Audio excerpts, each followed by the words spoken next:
कहानी सास बिना ससुराल। शेखर के साथ वैवाहिक बंधन में बंधने के बाद अर्चना मायके से रोते बिलखते विदा होकर ससुराल की देहरी पर खड़ी थी। कभी घूंघट की ओट से शेखर को देखती तो कभी दरवाजे के अंदर देखने की कोशिश कर रही थी। अंदर से कुछ आवाज़ों को सुनने के सिवा वो कुछ भी समझ नहीं पा रही थी।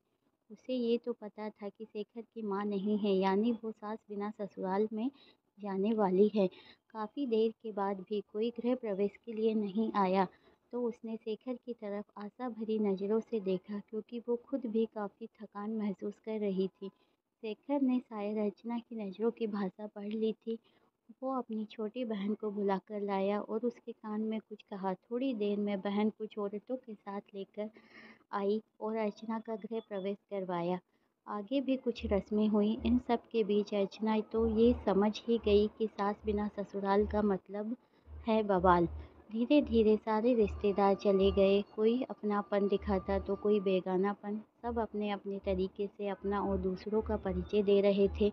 अर्चना कभी इनकी तो कभी उनकी बातें सुनकर परेशान सी हो रही थी। लेकिन धीरे धीरे ससुर, पति और दो छोटी नंदों के साथ अर्चना अपनी गृहस्थी की गाड़ी को रास्ते पर लाने का प्रयास करने लगी। पति का प्यार, ससुर का दुलार और छोटी ननद का स्नेह अर्चना को कब अलहड़ लड़की से जिम्मेदार गृहिणी बना दिया, वो खुद भी नहीं समझ पा रही थी। पर इन सब चीज़ों के बीच उसके दिल में एक चीज़ की कसक रहा करती थी कि उसकी भी सास होती। शादी के समय सारी सहेलियां उसे काफ़ी किस्मत वाला मानती थी कि चलो ससुराल में सास की किचकिच नहीं रहेगी।